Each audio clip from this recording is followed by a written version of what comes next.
Toujours dans le cadre de la présentation du compte de résultat, aujourd'hui j'aimerais bien vous parler des soldes intermédiaires de gestion.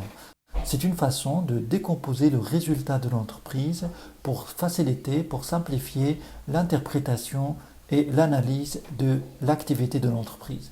D'abord, je vais vous présenter le tableau des soldes intermédiaires de gestion d'une manière globale et puis je vous expliquerai chaque élément dans les soldes intermédiaires de gestion.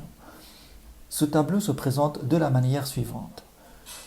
Vous avez d'abord vente de marchandises et de services moins les coûts d'achat de marchandises vendues, ça vous donne la marge commerciale. Et puis de l'autre côté, vous avez production vendue plus production immobilisée plus ou bien moins production stockée, ça vous donne production de l'exercice. La production de l'exercice plus la marge commerciale moins les consommations intermédiaires ou bien ce qu'on appelle consommation de l'exercice en provenance de tiers, ça donne la valeur ajoutée, est égale à la valeur ajoutée. La valeur ajoutée plus subvention d'exploitation moins charge du personnel moins impôts et taxes et versements assimilés, ça donne excédent brut d'exploitation, ce qu'on appelle EBE.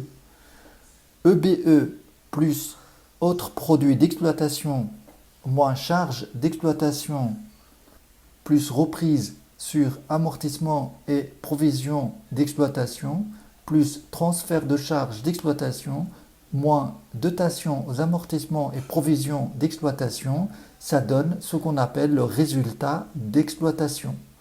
Produit financier moins charge financière, ça donne résultat financier. Résultat d'exploitation plus résultat financier plus ou moins quote-part sur opération faite en commun, ça donne résultat courant avant impôt. Produit exceptionnel moins charge exceptionnelle, ça donne résultat exceptionnel.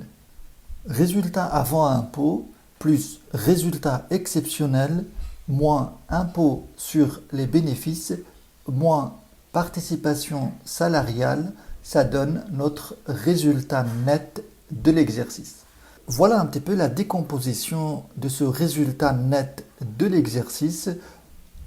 Alors globalement, ce qu'on désigne par solde intermédiaire de gestion, c'est la marge commerciale, la production de l'exercice, la valeur ajoutée, l'excédent brut d'exploitation, résultat d'exploitation, résultat financier, résultat courant avant impôt, résultat exceptionnel et résultat net de l'exercice.